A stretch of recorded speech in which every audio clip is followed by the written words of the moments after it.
One of the biggest misconceptions I hear from veterans is this: I already used my VA loan, or I don't think I qualify for that anymore.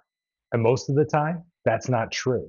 So in this video, I'm going to break down how VA loans actually work in plain English, and more importantly, how to know if it makes sense for you. We'll cover the biggest myths I hear all the time about how VA loans actually works in real life, and what most people don't understand about the funding fee, and when using a VA loan is a no-brainer, and when it may not be. Because this is one of the most powerful benefits available.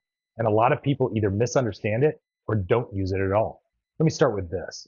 The VA loan is one of the biggest benefits that veterans get because it offers more flexible underwriting, typically lower interest rates, and the ability to buy with as little as zero down. But here's the problem. Most people don't fully understand how it works. So they either don't use it or compare it incorrectly to other loan options. And that's where they leave a lot of value on the table. And if you're in that stage right now trying to figure out your options, I've got a 90-day homeownership game plan in the description. It helps you break this down step by step so you're not trying to figure it out on your own. Let's clear this one up first, because I hear it all the time. I already use my VA loan. That's one of the biggest misconceptions out there. The VA loan is not a one-time use benefit. In many cases, you can use it multiple times. It depends on your entitlement, whether you've sold your previous home, and how much benefit you still have available. This is the part nobody explains clearly. Just because you've used it once doesn't mean it's gone.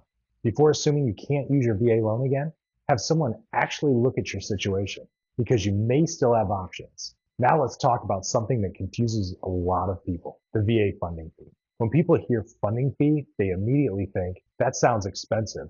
Maybe I should avoid this. The funding fee is a one-time fee that helps keep the VA loan program running, and in most cases, it can be rolled into the loan, so you're not paying it out of pocket. But here's where people get this wrong. They either overestimate it or don't realize how it compares to other loan options. Because when you compare a VA loan to a conventional loan, you have to look at the full picture. VA loans don't have monthly mortgage insurance. So even if there is a funding fee, the overall cost can still be lower over time. And in some cases, like for disabled veterans, that funding fee is completely waived, which changes the equation even more.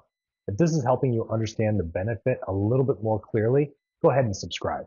I break this down in a way that actually helps you use it, not just understand it. Let me give you a real example. I had a client who was selling their home and buying another, and they were planning to go with a conventional loan. Why? Because they assumed the VA loan was really just for people who didn't have money for a down payment, which is really a common assumption.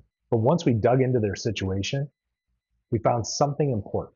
They were a disabled veteran, which meant they were exempt from the funding fee. So now instead of comparing VA loan to a conventional loan on the surface, we were looking at no funding fee, better interest rate, more favorable loan terms. And the VA loan became the clear winner. And for them, it was a huge win, not just financially, but in feeling like they were actually using a benefit they earned. That's why it's so important to understand the details, because small differences can create big advantages. This is something I strongly disagree with. There's this idea out there that sellers don't like VA loans, or that they somehow are weaker.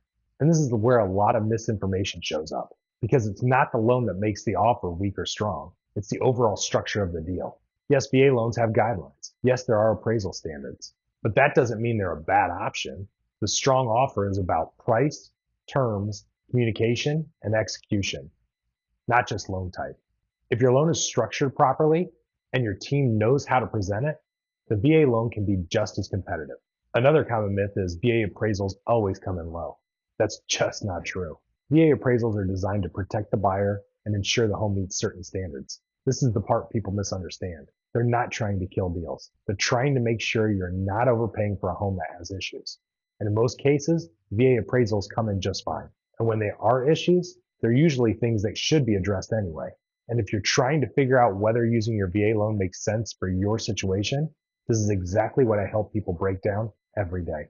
If you're thinking about buying or refinancing and want clarity on your specific situation, I'd be happy to help. There's a link in the description where you can schedule a time or grab one of my free guides to get started. Let me leave you with this.